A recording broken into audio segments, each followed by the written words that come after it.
Hoy quiero compartirte algo que he estado reflexionando muchísimo en el último tiempo y es cómo crear una vida con sentido. ¿Cómo es una vida plena? ¿Cómo se ve una vida plena en mí?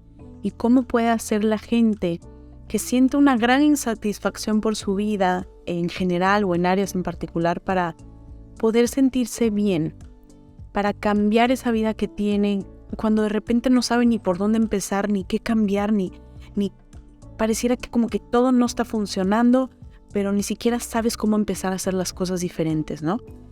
Y esta parte de crear una vida con sentido, una vida que se sienta plena, es algo en lo que he estado trabajando muchísimo en el último tiempo.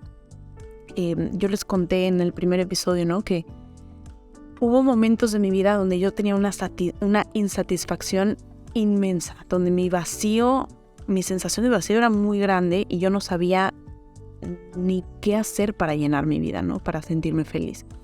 Y entonces, bueno, en todo este tema ha estado muy presente para mí el que va a llegar un punto en el que voy a trascender, voy a morir, y quiero prepararme desde hoy a crear una vida que tenga el suficiente sentido para que cuando yo llegue a ese momento en el que me tenga que ir, pueda voltear a ver mi vida y decir, me siento en paz y me siento bien y orgullosa de la vida que tuve y entonces puedo irme en paz, ¿no?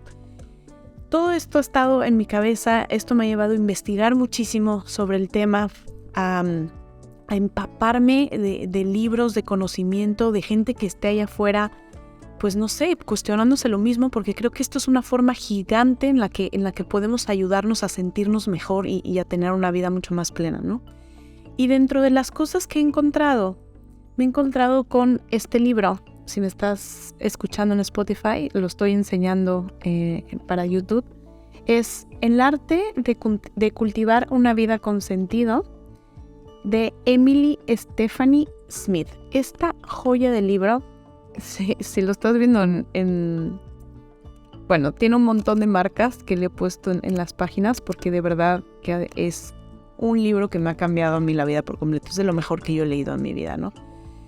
Y ella habla de algo que me parece súper interesante y es que vamos por la vida buscando la felicidad, pero paradójicamente mientras más nos acercamos a la felicidad, más nos alejamos de tener una vida con sentido. O sea, ella dice que son dos cosas diferentes, lo cual pues me hace todo el sentido, ¿no? La felicidad está puesta en aquellos momentos que se sienten como muy ricos, como por ejemplo, cuando comes algo rico, cuando estás con tus amigos jugando, cuando estás en una fiesta, cuando estás en las redes sociales. Son esas sensaciones cortas que duran poco tiempo tal vez y que no tienen una profundidad. Son sensaciones.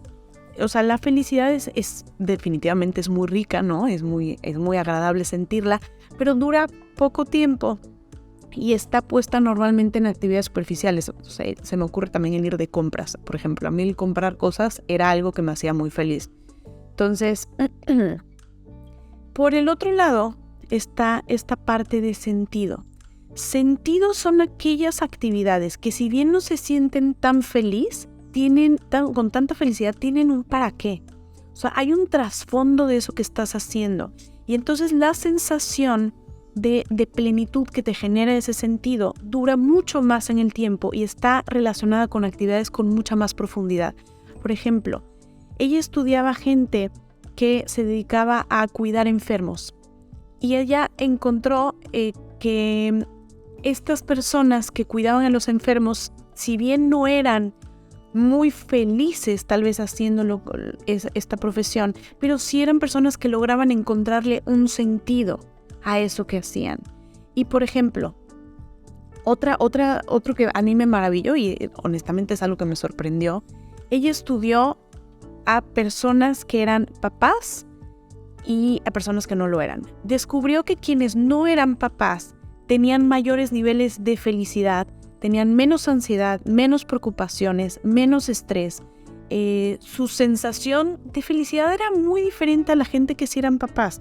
Los papás, por el contrario, si bien los niveles de felicidad no estaban al mismo nivel, estaban bastante más bajos, sus niveles de preocupaciones, ansiedad y demás también estaban muy arriba en comparación con nosotros. Sin embargo, sentían que su vida tenía un para qué y que su vida tenía un sentido, que esa actividad de criar a sus hijos tenía para ellos un sentido. Entonces se dieron cuenta que las actividades con sentido son aquellas que tienen una mayor profundidad, que hay un para qué en esto que están haciendo. Entonces, lo que ella dice es, en vez de estar buscando tener vidas llenas de felicidad, que normalmente están relacionadas con el tomar cosas, empecemos a generar una vida con sentido, que está mucho más relacionada, en vez del egoísmo, al dar. En vez del tomar, al dar. Al encontrar actividades que nos generen un para qué. Y entonces eso es lo primero que a mí me voló la cabeza, es entender que existe una diferencia muy grande entre la felicidad y el sentido. No sé si esto también te haga sentido a ti, a mí me lo hizo bastante. Y ella habla de 4 pilares para una existencia rica y satisfactoria.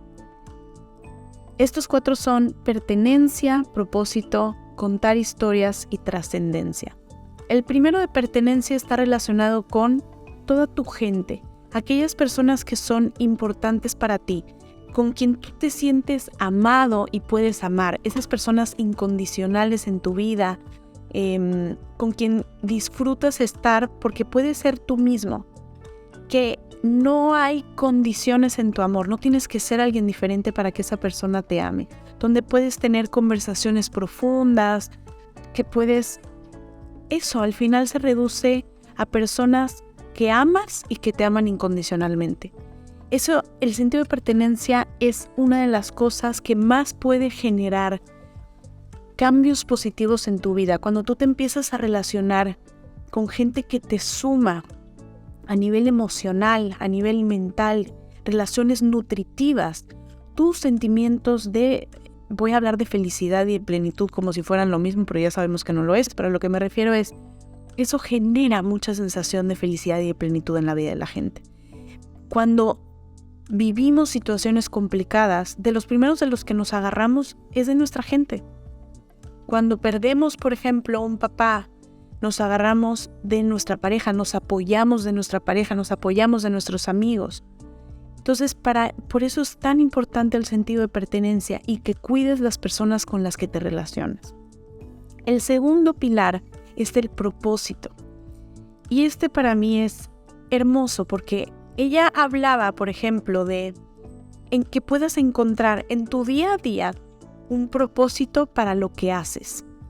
Desde la parte profesional hasta, no sé, el lavar los platos, el recoger tu casa. Todo aquello que hagas, trata de encontrarle un propósito y un para qué. Ella, por ejemplo, estudiaba a gente que limpiaba las popós de los animales en los zoológicos. Vaya trabajo de mierda, literal. Y entonces ella decía, esta gente, ¿cómo vive su trabajo? ¿Por qué se dedican a esta actividad que pues parece cero gratificante? Y se dio cuenta de que las personas que lo hacían tenían una relación muy hermosa con los animales, amaban cuidarlos y que ellos encontraban un propósito en recoger la popó de los animales para ayudar a estos a sentirse mejor con su hábitat, a que sean animales más felices, que se sientan mejor, que puedan tener una mejor sociabilidad con los demás, porque si tienen un ambiente limpio, los animales se sienten mejor. Entonces, descubrieron que estas personas habían encontrado en su trabajo un gran propósito, a lo que yo me quedé pensando, si estas personas que ayudan a animales a recoger su popó han encontrado un propósito en su trabajo, ¿por qué no podríamos encontrarlo nosotros en lo que hacemos en día a día? A otros, por ejemplo, estudiaron las personas que limpian los baños en los hospitales y cómo se sentían. Y entonces, para ellos era una actividad con un montón de propósito, porque ayudaban a los enfermos a recuperarse. Ellos eran parte del equipo, junto con doctores, enfermeras y demás, que ayudaba a los pacientes a salir del hospital en mejores condiciones. Y eso para ellos les generaba un propósito. Entonces, con esto, ¿qué quiero decirte? Que te busques actividades que te generen un propósito. O también que a las que ya tienes les encuentres un propósito y les encuentres un para qué. Cuando tú logras encontrarle un para qué a las cosas, eso genera un valor completamente diferente en tu vida. Por ejemplo, el ejercicio. Cuando tú quieres hacer ejercicio para el bajar de peso nada más por un tema estético, te va a costar mucho más. Pero cuando tú encuentras que si tú haces ejercicio porque realmente quieres estar sano, quieres sentirte mejor, quieres llegar a tu vida adulta de una mejor forma, quieres durar muchos años para ver a tus hijos crecer, para ver a tus nietos crecer, para viajar por el mundo, para seguir cumpliendo tus sueños. Cuando lo ves con ese propósito, el hacer ejercicio es una actividad que tiene todo el sentido del mundo. Y como eso, todo lo demás, yo me he encargado de tener una vida con propósito, de que mi profesión me genere propósito, de que esto que hago de compartirles con ustedes, todo lo que voy aprendiendo y todo lo que me voy cuestionando, eso también tiene un propósito. Y eso ha llenado mi vida, se los juro, de una satisfacción que jamás había sentido. Nunca había sentido el nivel de satisfacción que siento en este momento a partir de haber encontrado un propósito y un para qué en las actividades que hago. El tercero del que habla es esta parte de contar historias. Y ella divide que podemos contar historias desde un lugar de redención o de contaminación. ¿Y qué es esto? Vivimos situaciones de vida, cada quien a su nivel, muy difíciles o menos difíciles. Pero el punto es, ¿cómo te cuentas la historia de tu vida? O cómo te cuentas, por ejemplo, el terminar de una relación. Cuando alguien termina una relación de pareja, yo he escuchado personas que van saliendo de una relación y dicen, es que fulano me dejó y me hizo y me puso el cuerno 1000 veces y es una mierda de persona y entonces todos los hombres son una porquería y yo ya no quiero volver a saber nada de nadie porque es que todos son iguales y ya me ha tocado 5 güeyes que me han hecho lo mismo. Ok. Y he escuchado desde el otro lado personas que dicen, ok, me doy cuenta al salir de esta relación que yo tengo un patrón de relaciones y de parejas que no me hacen bien, que tengo que encontrar que hay una parte de mí que estoy buscando ese tipo de relaciones en mi vida, que quiero trabajar para poderlas sanar. Porque esto que viví en esta última relación, que fue conflictiva, donde hubo mucho dolor, donde hubo infidelidades, todo esto me da el impulso de querer trabajar en mí lo suficiente para que mi próxima relación sí sea una relación sana. Fíjense cómo una misma cosa puede verse desde 2 lugares diferentes. Entonces, ¿cuáles son las historias que te cuentas en tu vida? Las historias de redención, vamos a empezar por las de contaminación. La de contaminación es justamente esta de la que te hablé primero, donde no hay un para qué para lo que estás viviendo. Es simplemente, esas personas además tienen mucha más ansiedad y sienten mucha más depresión que las personas que pueden contarse historias de redención, donde hay un para qué para esto que viviste, donde tú decides a partir de esta situación difícil, darle un sentido que te sume a tu vida. ¿Ok? Entonces, un gran ejercicio para esto es que puedas escribir tu historia. Hazte como una carretera de vida. ¿Cuáles son esas cosas desde que naciste hasta donde estás hoy que han sido muy importantes en tu vida? ¿Qué cosas escribirías y cómo lo harías? Fíjate si cuando escribes tu historia y cuando hablas de tu historia o de momentos particulares de tu historia, como cuando terminas una relación, por ejemplo, lo haces desde un lugar de contaminación o desde un lugar de redención. Cuando empiezas a contarte tu historia desde esta parte de redención, puedes darle sentido y puedes entender que hoy no serías quien eres si no hubieras pasado por todo eso.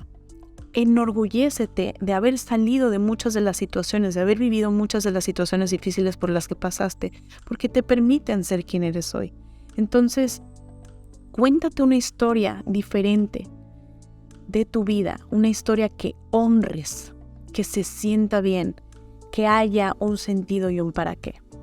Y el cuarto punto del que ella habla es este de trascendencia, que son estas experiencias transitorias muy cortitas, donde tú sientes una admiración profunda, donde tú te sientes conectado con algo mucho más grande y que estás presente en la situación que se vive en tu cuerpo. Por ejemplo, cuando ves un paisaje hermoso. Me acuerdo una vez que estábamos en Tulum, hicimos un temazcal y cuando entramos al temazcal era de día. Estuvimos en el temazcal, pues no lo sé, una hora, no lo sé. Cuando salimos ya era de noche y lo que hicimos fue correr hacia el mar, correr hacia la playa, meternos al mar y ver el cielo estrellado hermoso que estaba ante nuestros ojos. Y me acuerdo de esa sensación de decir, qué minúscula soy en un mundo tan gigante y qué hermoso es ser parte de todo esto. Esa es una sensación de trascendencia.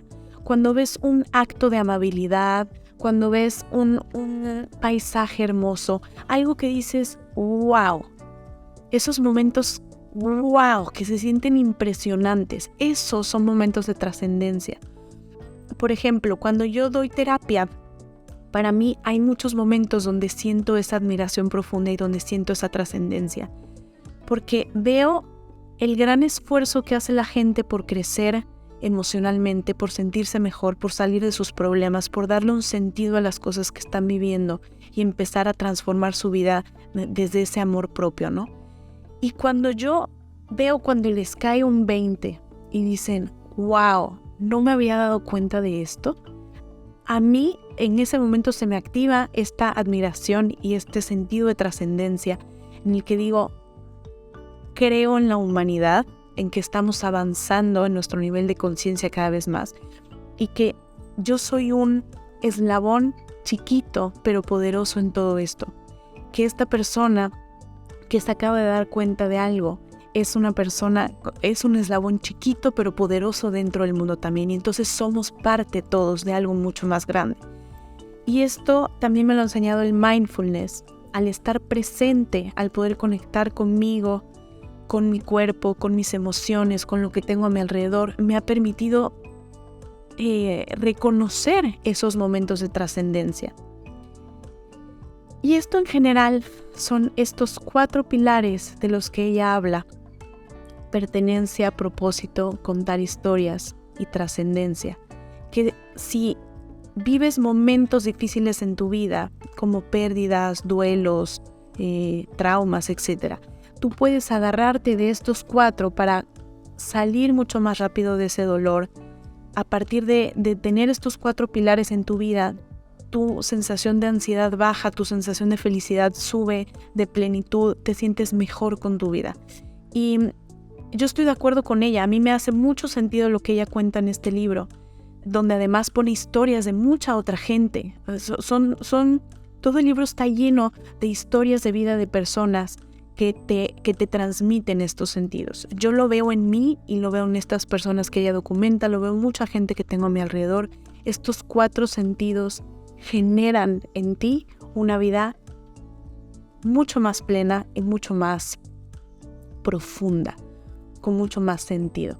Entonces, bueno, espero que esto te haya servido para reflexionar sobre cómo está tu vida ahorita y si necesitas hacer algún cambio, o por el contrario, reconfirmas que estás en el lugar adecuado y lo que estás haciendo se siente y se vive bien. Pues nada más, cuéntame si esto te hace sentido. Espero poder haberte ayudado a ver las cosas desde otra perspectiva. Gracias por estar aquí.